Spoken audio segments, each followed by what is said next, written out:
Hi, I'm Dr. Martin Rutherford. I am a certified functional medicine practitioner. I'm also a chiropractor since 1979. And I'm Dr. Randall Gates. I'm a board-certified chiropractic neurologist as well as being a chiropractor. And we are going to do today restless leg syndrome, answers and to what it is and what the causes are and the solution for you to have a better night's sleep. So restless leg syndrome, Dr. Gates and I have combined our disciplines together to be able to address what eventually became a chronic pain condition practice. And we do a lot of different types of chronic pain. I know myself, I have been diagnosed with fibromyalgia and peripheral neuropathy. And these two disciplines working together, the functional neurology, where the brain and the nervous system are being assessed and handled by someone who is conversant in that area, and then the metabolic region being handled, the hormonal issues, the inflammatory issues being handled by the functional medicine area, combined very nicely to help me to become a pretty high functioning individual with almost really no symptoms left, except on days where I do things I shouldn't be doing. And as we went along, we started to see that half of our peripheral neuropathy patients had restless leg syndrome. This was kind of an interesting observation. And I find restless leg syndrome, to me, one of the more, one of the more interesting conditions that we work with, because it doesn't seem like there was a lot known about it. And in my chiropractic years, prior to my practice now is 90% functional medicine and a small percentage of chiropractic patients. We used to get chiropractic patients who would come in with low back problems, or they would come in with restless leg syndrome. Frankly, they would have low back problems and neck problems and scoliosis, whatever they had. But part of their problem would be in the low back. But we would just adjust their whole spine. If they had neck pain, mid back, I didn't necessarily connect it to low back pain. You'll see why I'm making this point in a minute. I would just work on the patient. Right. We didn't know if it was an atlas. We didn't know if by adjusting here or adjusting here. But a lot of the patients that we worked on, the restless leg syndrome improved or went away. A lot of them didn't. So we didn't really have a way to understand at that point in time, could we accept a restless leg syndrome patient with any type of certainty? Mm-hmm. We couldn't. All we could say was, listen, we've had people come in, we've adjusted them, they got better. We have no clue why. It's a crapshoot. If you want to come in and try it, fine. All right. However, now we know a lot more than we knew then from this combination of therapies that occur here at Power Health here in Reno, Nevada. Dr. Gates is now currently the head of our technology department, meaning he basically does all the research, the development, and he is doing pretty much all the treatment these days. So based on his experience and our observations of what's going on, we'd like to share with you what we know about restless leg syndrome, because I would say we have a pretty successful approach for it. I don't want to tell you what our results are, because I'd probably lose all credibility if I said the high percentage of people that come in here whose restless leg syndrome either improves dramatically or resolves. So why don't we do a little overview of what restless leg, RLS, restless leg syndrome is, and let's take it from there. Okay. And I remember being a teenager in the 1990s when the pharmaceutical industry could start advertising for certain conditions. That's when that came out, I believe, in the late 90s. And at that point, we saw these ads for restless leg syndrome. You can take, Mirapex or other medications. And a lot of people around me would say, oh, that must just be something that's made up, restless legs. Yeah, you're just moving your legs at night. Well, stress. Yeah, once you're dealing with patients who have restless leg syndrome, you realize how disabling and miserable the condition truly is. Yeah.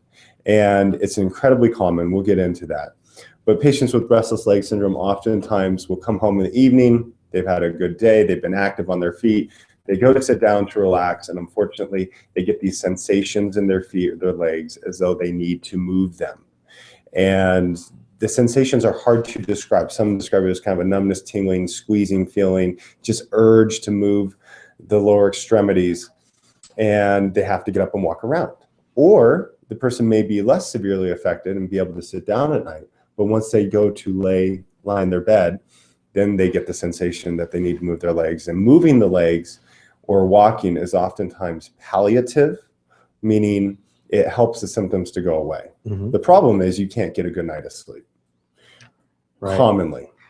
And as many of you know, sleep is vital to your health and everything else, you know, being able to drive your car, being able to think at work, but it's very vital to your physiology, your biochemical physiology. It's to have restless legs and to not be able to sleep, aside from the fact that your husband or your wife may be sleeping in another room, or they're going to stick with you and they're going to stay in bed with you and they're not going to sleep. This lack of sleep is a ginormous problem. And so, it was something that was really interesting. I do most of the intakes here to listen to the histories, how emotional folks can get and how it's like destroying their lives. I never really thought about it to any significant degree, even when I was seeing those patients strictly using manipulation. It really is an emotional problem in a lot of cases. Yeah, it's quite common. Yeah, it's common. I think the worst case we've seen was a gentleman who had to walk on a treadmill for 3 nights in a row before he could finally sleep for 1 night. Yeah. I mean, it was painful to hear his story. Yeah. And there's a lot of people out there suffering that. Yeah, there are. And so the prevalence is estimated at 5 to 15% of the adult population in the United States. Which is ginormous. Huge percentage for a medical condition. Yeah. Most neurology textbooks will split that number down the center and say it affects about 10% of the population in the U.S. But that is, again, that's more common than Parkinson's disease, really. Parkinson's affects 1 out of 10 over the age of 65. Same with peripheral neuropathy. RLS is 10% of the population. So a lot of people out there are suffering with this condition, and there are a variety of causes to it. Technically, there's something called primary restless leg syndrome and secondary. Primary is basically where there's a genetic defect that's causing it. There are no other secondary causes like neuropathy, low back issues that we're going to go into at length. In our experience, the secondary causes, when you really assess the patient acutely, seem to allow the person to get better from their restless leg syndrome. And we'll when you address the secondary cause. Exactly. Yeah. So let's start with that. Or do you want to start with like describing the mechanism of the basal ganglion, or do you want to just go as we go through this? Yeah, I think let's do that. So the brain works on a sensory mechanism. The whole purpose of the brain is to receive signals and to send signals. And so in our feet, because that's what we're talking about here, feet and legs, we have sensory receptors that feed into your nerves that then go up your spinal cord. Those receptors are receptors can be temperature, pressure, vibration. So when you feel those things, they're going up the nerves to your brain.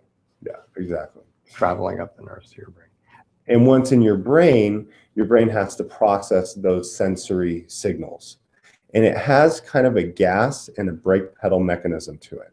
So if you want to move your legs, think of that as the gas pedal. Whereas if you don't want to move your legs, that's the brake pedal. And for those who suffer with restless leg syndrome, the brake pedal mechanism in the brain, specifically the basal ganglia, is not working. And we're going to talk about how that happens. And with that, we can just dovetail right into peripheral neuropathy. Yeah, let's talk about peripheral neuropathy. The way our practice developed into chronic pain was I developed some abnormal symptoms. I discussed, I read an article on fibromyalgia, determined I might have had that, discussed that case on a telephone call with a board certified functional neurologist, Dr. Johnson, out in Appleton, Wisconsin. And so he got me interested in treating fibromyalgia once I became aware that his techniques were working. And then we saw and then within the framework of fibromyalgia, we started to see a lot of peripheral neuropathy patients. For the record, if there's some restless leg people out there, they might have peripheral neuropathy or fibromyalgia even. So half of the fibromyalgia patients have peripheral neuropathy. I think this is an interesting point, or possibly an important point for those of you watching. And then we realized that a lot of the patients who had restless leg or who had peripheral neuropathy had restless leg. It's kind of how this whole line developed and this whole understanding of how to go about it. So peripheral neuropathy would be an appropriate place for us to start with this. Why do people who have peripheral neuropathy, numbness, tingling, burning, cramping, sharp shooting pains in your feet, maybe from the knees down, why do people have restless leg syndrome? And I found this really fascinating. Okay. So with peripheral neuropathy, that's where people get numbness. Because I have that too. And or burning in their feet, spreading up to their knees, and then involving their hands most commonly. And in essence, their nerves are dying or degenerating. And that's causing those symptoms of numbness, tingling, and burning.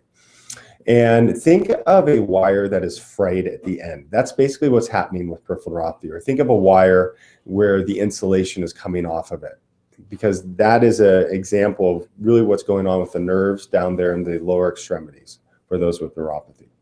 And so when we have abnormal sensation coming from the feet, the brain gets it receives an abnormal signal as to what's happening down there. And so frequently that's why peripheral neuropathy is associated with restless leg syndrome, because the lack of sensation coming from the feet or abnormal sensations from the feet result in the brain wanting to move the feet so it gets more sensation. We discussed the sensory receptors: touch, pressure, vibration. Also know that when we move our joints and our muscles, receptors fire also up to the brain. And so by moving the legs, it's kind of a protective mechanism to get feedback into the brain in someone with neuropathy. Okay. Yeah. Okay. So brain needs constant stimulation of some sort, but when the nerves are dying, then the part of the brain that controls the brake and the gas pedal, or in the gas pedal and the brake, starts not working right. Exactly. Starts not working right. So you need that stimulation. It's looking for the stimulation, creates the stimulation by causing you to rest, to move your legs. And I wanted to step back just one thing. We have patients come in here who feel like they want to move their legs, but their legs aren't moving. Is that considered restless leg syndrome? I think it's called akastasia. Yeah, that's a little different. It is different. Okay, forgive me. I'm learning this as we go here. All right, so I found the iron deficiency. I found that interesting. Reading the biochemical reasons for it made sense. But why don't you share that with? I never would have put these two together. But why don't you share that with the viewers? So in essence, iron deficiency is one of the best things to assess a restless leg syndrome patient for. Really, any restless leg syndrome patient needs to be thoroughly worked up for iron deficiency, including having your ferritin checked. So let's go back to lab chemistry. So we have iron in our blood. We can measure that. We can measure how many red blood cells you have, which actually store about 69% of your iron. The iron in your blood is only about 1%. And then there's something called ferritin, which is a storage molecule of iron in the cells of our body. That's about 29%. And so all these parameters need to be assessed in your laboratory work to know if you're deficient in iron, because commonly patients will have enough iron in their blood and the red blood cells will be okay, but they won't have a lot of ferritin. Okay. And so that can be critically important. Yeah. The reason Dr. Gates is saying that is if you get a standard lab panel, a comprehensive standard lab panel, it doesn't, most of these lab panels say, due to costs, more or less, don't put in full panels. So the ferritin is one of the very, very first signs that you will be getting iron deficiency anemia. Before any of the other markers that the doctors look at, that will be the first sign that'll show it. And if you're not doing that test, you're missing a valuable tool. And it can also assess the seriousness of it. So if you're getting worked up for restless leg syndrome, you need to ask for a complete iron panel. And it works because it causes restless leg because in essence, when the brain is deprived of iron, then the neurotransmitters in the brain, the balance of them becomes abnormal. And so we originally thought that when iron is low in the body, that then because restless leg syndrome responds to dopamine-based medications. And dopamine and neurotransmitters are basically the chemicals that make your brain work. Okay, without these chemicals, they don't fire, they don't work. Exactly. Common ones are ropinirole, pramipexole. Pramipexole is Mirapex for those of you out there taking that. And so there's a new one called Nupro, but We're not going to go into that right now. So anyways, basically they thought that because restless leg syndrome patients responded to dopamine medications, that the iron must cause an abnormality in dopamine metabolism in the brain. That has since been shown to be not true as of last month. So we always try to attach new articles to these broadcasts. I think we have 44 attached to today's broadcast. That's what I was doing until 10:30 last night. And what this new study showed is that when iron is low, dopamine levels become actually accentuated in the brain. However, serotonin levels become accentuated even more. So the balance between dopamine and serotonin becomes abnormal, as I said before, and that's why patients with restless leg syndrome respond to taking dopamine medications. Okay, and you already mentioned that dopamine primes the basal Dopamine ganglia. does prime the basal ganglia. So we talked about the gas pedal and the brake pedal. Dopamine works to help both of those out. And so lots of times if there's an issue with where you can't move and you want to move, or if you're moving too much, as is the case with restless leg syndrome, taking a dopamine-based medication will oftentimes help that person's symptoms. Okay, so low iron, poor dopamine metabolism, bad basal ganglion function, you get restless legs. Yeah, exactly. Okay, exactly. So let's cover next why a portion of my previous chiropractic patients received relief. Now I'm aware of it being because of the lumbar, because of the low back manipulations in their particular cases. Let's talk about that mechanism. Obviously, I found that very fascinating. Never would have figured that one out in a million years based on the theories that were present at that point in time. Yeah. And I tried because it was just fascinating to me.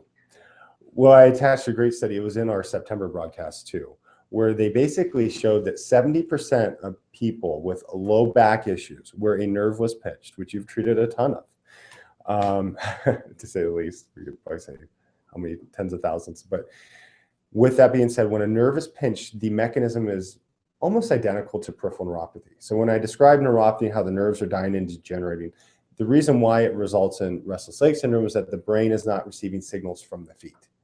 The same thing happens with low back radiculopathy, which is basically the nerve is pinched at your lower back. So anything from the low back down is not getting up to the brain. As a result, so the low back problem is blocking the signals from the feet on up to the or the knees or the hips or anything depending on the nerve territory up to that basal ganglion that we keep talking about.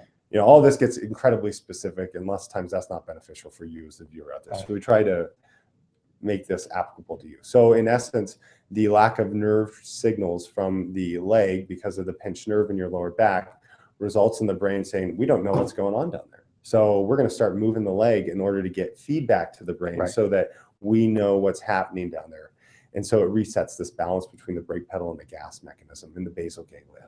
And is it more when the disc gets involved, or just there's so many different types of low back problems, but they didn't comment on that. Basically, they showed that 70% of these patients had restless leg syndrome, and after surgery, the restless leg syndrome was greatly alleviated. So and a significant majority, which is probably why more severe type of back problems. Yeah, you saw so many positive results with restless leg syndrome just by by addressing the lower back, because it is a huge component.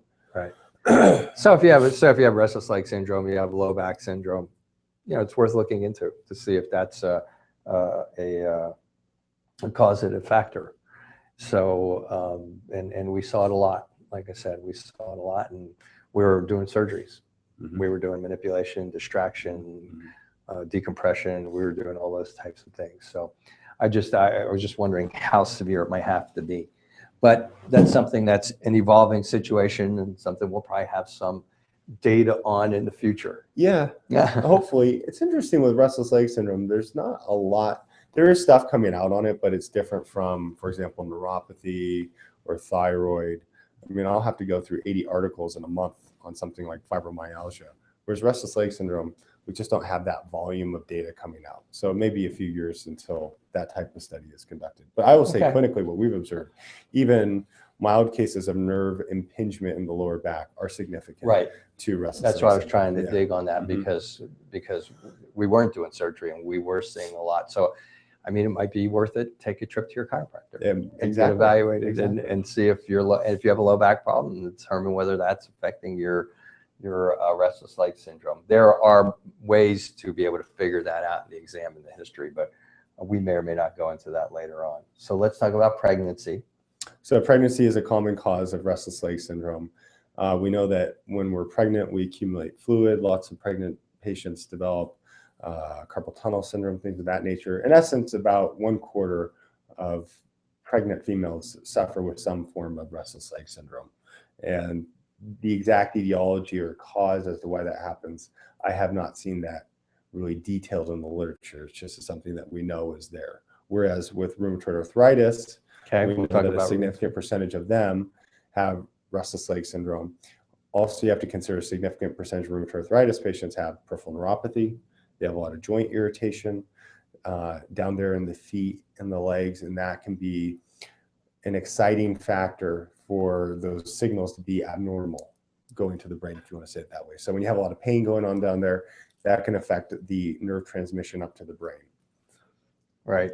So rheumatoid arthritis patients, if you have an autoimmune problem, generally you're not going to have one issue. There's a lot of different pathways that fly between rheumatoid arthritis, and I think we're going to talk about that with diabetes here in a second, and peripheral neuropathy, and then that affecting the brain, and then that affecting your restless leg syndrome. But just know you have rheumatoid arthritis, you have restless leg syndrome. It's worth looking into the rheumatoid arthritis. I'm not sure that rheumatoid arthritis meds would be the answer. Yeah, I haven't seen that discussed either. But you can we watch have our autoimmune broadcast. I was just going to say, but we have an autoimmune broadcast that you can watch, and we mention this in there.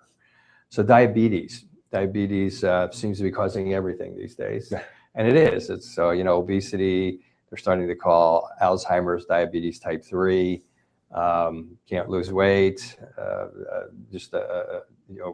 The fact that people come in and they get diabetes and they're concerned about eventually getting their feet amputated, which is almost the least of your worries, because you got a lot of fish to fry before you get to that point.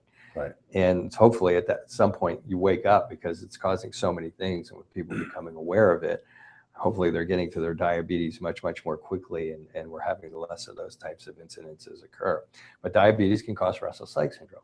Absolutely. And so upwards of 65, 66%, some say 59% of diabetic patients have peripheral neuropathy. Now, there's a large argument that another significant percentage of diabetic patients have subclinical neuropathy, meaning their exam findings are not severe enough for a neurologist to say, oh my gosh, you have blatant peripheral neuropathy, but they may have some abnormal sensation in their feet. Their reflexes may be starting to change mildly because the nerves are not sending the right signals from the feet up to the spinal cord, because the blood sugar is damaging the nerves. And those are all findings of peripheral neuropathy. What Dr. Gates is just saying, it might be just mild, not enough where a doctor would be confident to say to you, right, you have diabetes, right, or you have peripheral neuropathy, you have diabetic-caused peripheral neuropathy. And we'll often tell patients that. We'll say you have subclinical signs, the early signs of neuropathy, but we're not going to make a diagnosis of it at this point. But still, the nerves are irritated, and that could be enough for the irritated nerves, again, to result in this restless leg syndrome. Right, and the difference between what we do, and again, this is not an anti-medicine production, okay, but the difference between functional medicine and allopathic medicine, the medicine that you know as doctor medicine, medical doctor medicine, is they're looking for pathology. They're looking for a test that says you definitely have this before they start treating it. We're in functional medicine. If we see an abnormal sensation in the feet and we do an exam, and we find out where it's at, we're treating it. Right. Because that's abnormal function. And then you can put whatever name you want on it, but we know that abnormal function is not leading to someplace good. And so we'll start looking in the history and the exam for more details as to where we should go with that. And then in this particular case, that maybe it leads back to, wow, maybe you got peripheral neuropathy. And then you start pulling the string a little bit more on that to find out why they have the peripheral neuropathy. And wow, maybe you got diabetes. Well, now we need to treat the diabetes and whatever's causing that. And it's not always just a bad diet and lack of exercise. Okay, you can watch our hangout on that. So, we would treat all of those things, and then the patient would say, oh, I forgot to tell you I have restless leg syndrome. And by the way, that's gone too. Because we're treating the function and we're treating the abnormality that was not the name of the disease, the peripheral Exactly, neuropathy. yeah. I mean, the way medicine works is we have a disease, especially with the diseases that we treat. You have a disease, or we manage a disease, and then you have a medication for it, or you have a disease and you have a surgery for it. Whereas we're trying to get to the underlying cause, as cheesy as that sounds, that's the premise of what we do. And if we're successful, then we can help a person with restless leg syndrome, whether that is, in our experience, a properly selected candidate, I'll say it that way.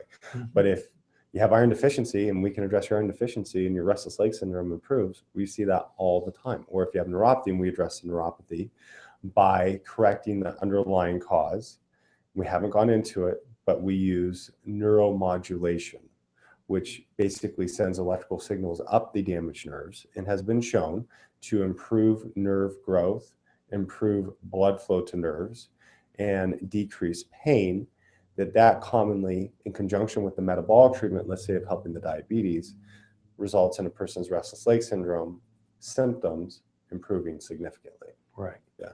And how does that compare? And again, we work with medical doctors. Let me just say we have a couple of very fine osteopathic physicians that come in and work in our office a couple of days a week. We refer, we work with cardiologists, we've worked with internists, psychiatrists, and just about everybody you can possibly imagine. So don't take anything we say as anti-medicine. I'm about to say something that might sound that way. So what about the medications? What's the expectation on the medications and some effects that may be present that these folks may not be aware of? Okay. Relative to the basically, to date, most commonly restless leg syndrome patients receive Mirapex, which is pramipexole, or Requip, which is ropinirole. And these are dopamine-based medications. As Dr. Rutherford said earlier, the dopamine kind of primes the gas pedal and the brake pedal mechanism in the brain for this restless leg syndrome issue. And we know that as you take these dopamine-based medications, sometimes there are side effects. Sometimes there can be personality side effects. So keep in mind that movement and personality are kind of on these opposite ends of the spectrum of dopamine. So if someone has restless leg syndrome, let's say they have not enough dopamine. Whereas someone with, let's say, a psychiatric disturbance like schizophrenia or bipolar, they generally can have too much dopamine. So if you have a restless leg syndrome person down here starting to take dopamine, it is common in the literature where they'll cite that they can get symptoms analogous to bipolar disorder or schizophrenia. They can hallucinate, they may start hearing voices, they may start acting abnormally, thinking that they're a great superhero, things of that nature. And so that's where there's this fine balance in neurology of titrating your Requip or your Mirapex such that it decreases your restless leg symptoms, but it doesn't result in cognitive or behavioral issues. And it can also increase your restless leg syndrome. Right, and so that is termed, symptoms. I'm sorry. And that is termed augmentation. So a lot of restless leg syndrome patients will report that they got on the Mirapex or the Requip and they felt better, which is great. And so they were able to sleep. However, it's common that their symptoms will start earlier and earlier in the day. So rather than their symptoms starting at 7 p.m., now they're starting at 4 p.m. And that's referred to as augmentation. There's a certain type of gabapentin that they're trying to use to help patients with that. There's this new medication called Nupro, which is a transdermal delivery of dopamine. So rather than you taking a pill and the dopamine going up and then it going down, this transdermal delivery spreads out the dopamine consistently throughout your body at a level amount throughout the day. So that's kind of the new restless leg medication that many of you may be familiar with or are going to be familiar with in the coming years. Okay, and with a lot of these folks out there, they're listening and they're hearing things about dopamine and they're hearing things about basal ganglia. They may have Parkinson's, or they may have family members who have Parkinson's. They may be thinking, boy, that sounds a lot like Parkinson's. Does this mean that, I have restless leg and I'm going to get Parkinson's, or do Parkinson's people have restless leg syndrome or anything like that? I think, and I have been asked that question a handful of times. I think it's something that would be good to share with these folks.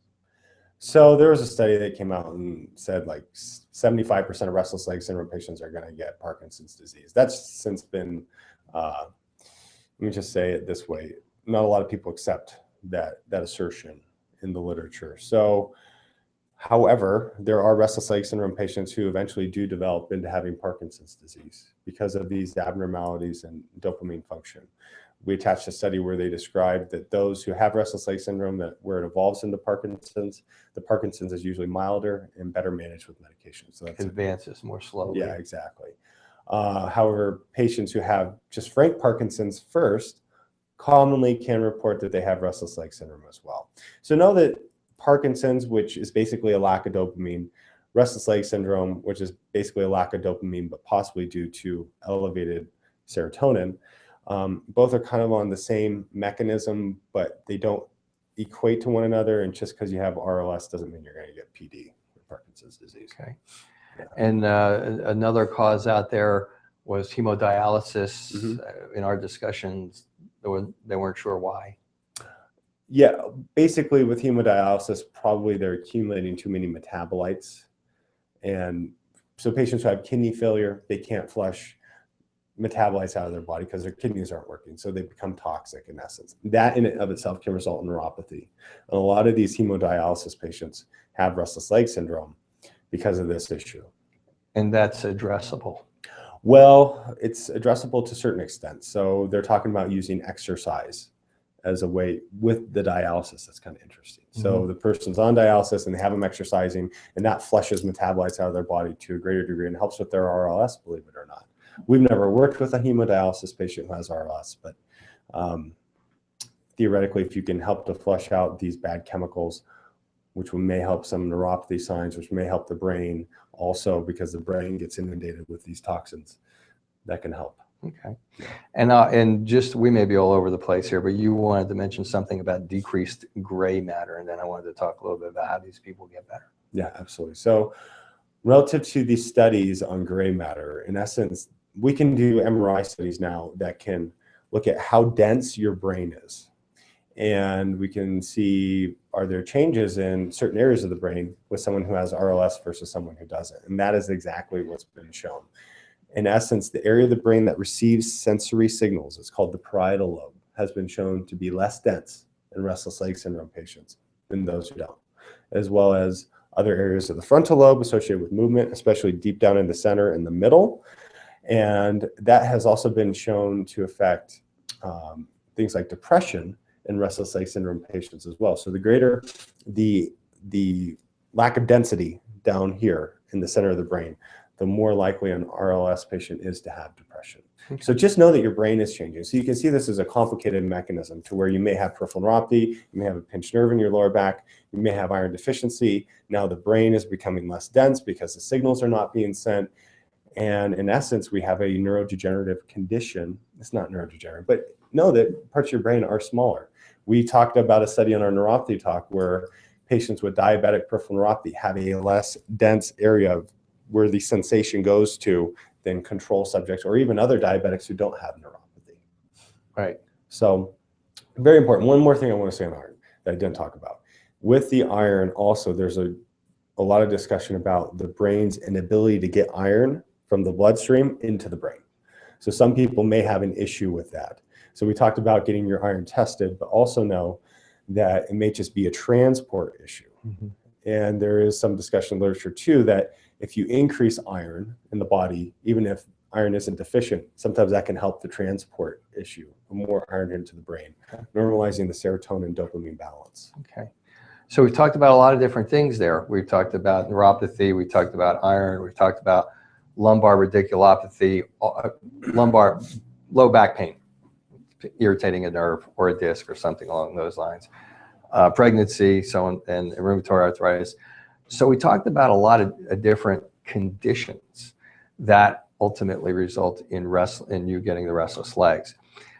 Clearly, I'm not quite sure how we would have to summarize kind of in general how you address restless leg syndrome. We've made a point that there is overlap, for example, between diabetes and between causing peripheral neuropathy, and then peripheral neuropathy not feeding back properly to the brain, proper signals, and then the gas pedal and the brake pedal being interfered with, and then that causing you restless leg syndrome. There are dozens of more pathways, maybe hundreds, I don't know, but let's stick with dozens more pathways than that are involved. You just heard Dr. Gates describe a couple of different potential iron pathways. The bottom line is this: restless leg syndrome, more or less, has multiple factors involved. Exactly. And going back to the functional medicine approach, saying if you came into our office and you had restless leg syndrome and we were doing a complete history, and Dr. Gates found in his examination of the nervous system that you had altered sensation and these pathways going back to the brain, and maybe we found that you had rheumatoid arthritis and diabetes. The rheumatoid arthritis and the diabetes that are causing what ultimately would end up being peripheral neuropathy would have to be addressed. Absolutely. To change those sensations in the feet, so that those sensations in the feet started to prime your brain again, this basal ganglion that monitors movement, one of the aspects of the brain that monitors movement, and then your feet come down. That sounds pretty complicated. Yeah, and it's way more complicated than that. but it is way more complicated than that. But I'm trying to bring it to the person who may not have 450 hours in brain education and postgraduate work. So it is way more complicated than that. But it's doable if you look at the physiology in a functional manner. There are patterns that come out over and over and over again, and the one I just mentioned is one of them. And so if you have a history, if you have someone who understands how to take a history relative to chronic problems, chronic pain and chronic problems, and this would be in that category, restless leg syndrome, all of those potential contributors should be being evaluated in that history. And then it comes down to maybe there's 18 different things that could contribute to restless leg syndrome, but by the time you do the history, now you maybe have it down to 3 or 4. And maybe let's just keep using this example of diabetes and rheumatoid arthritis. So now you have diabetes creating a bunch of stuff. You have rheumatoid arthritis, which is an immune problem, which you can look at our peripheral neuropathy hour on why immune problems can cause peripheral neuropathy. And so you look at those, now you go and do it, now you do your exam, and there's signs of rheumatoid arthritis, and there's signs of peripheral neuropathy in the exam. Now you're going to treat. Now you're going to know this is what's causing that person's restless leg syndrome. Right. You've narrowed it down from here down to here, and then the challenge becomes to treat. Exactly. To manage those conditions. For a full explanation of those, watch our broadcast on prediabetes, diabetes in the gut, or prediabetes metabolic syndrome in the gut. That's on page 5 of our website. Watch our autoimmune broadcast. I think that's also on page 5, because we fully explain the relationship of a variety of factors to the causes of rheumatoid arthritis, the causes of diabetes that can be addressed naturally. We're not saying it's a cure, but we're saying that in the properly selected patient, we have observed significant changes. And what people are usually asking me, when and a lot of times I confuse that, is they'll say, well, no, what do you do? What do we do? And of course we do what we need to do according to to what you're explaining, but we use electrical stimulations to get those nerves to start stimulating back to the brain. We use dietary recommendations. We use allergy elimination diets. We use herbs. We use botanicals. We use when a lot of people want to know is this something that, what am I going to have to do? Am I going to have to go to chiropractor for the rest of my life? If it's a low back problem, you might use decompression. I think one of the big things that people want to know is, can it be fixed? And is it something that requires a medication or a drug? And so in general, natural, mostly natural. Mostly natural. So we look at the gut most heavily. Let's say you have iron deficiency.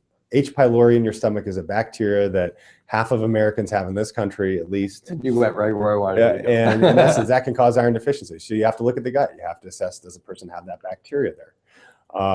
Let's say you have diabetes. We're finding that a huge percentage of diabetic patients have this thing called subclinical endotoxemia, meaning you have an overgrowth of bad bacteria in your gut pieces are floating off into your bloodstream like dandelions in a breeze.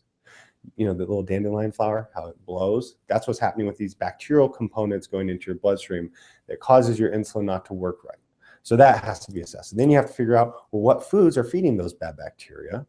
And then do you have also maybe some food intolerances where your immune system is getting inflamed against certain foods, creating more inflammation that the bacteria like to use to grow? And then you have to figure out, is there a leaky gut issue, which means, are these bacterial components flooding into your bloodstream too easily? Whereas our skin of our gastrointestinal tract is skin, should have a nice barrier to it. We're finding some patients don't have a nice barrier, especially diabetics. And so that has to be assessed, because if you can improve that, possibly you can decrease the bacterial component load into the bloodstream, helping the insulin resistance. I mean, these are just a couple mechanisms. Which can then fix your peripheral neuropathy, which can then fix your restless leg syndrome. So that's one area, but that is exactly what I was hoping you would say. That's one area, and these are very well grounded pathways. These are very well grounded mechanisms. These are the types of things that if you go to a functional medicine doctor, should be getting evaluated completely, all at once. The first second that when you first come in the door and your first visit or two, you should not be experiencing a maybe we'll try this, a maybe we'll try that type of an experience, because restless leg syndrome is complex, but the understanding is there as to what it is and what's causing it and how to treat it. And largely it can be done without medications. Sometimes we have to involve medications along the way, but largely it can be done without medications. And in properly selected patients, we have seen consistently successful results, everything from substantial improvement to complete eradication of it.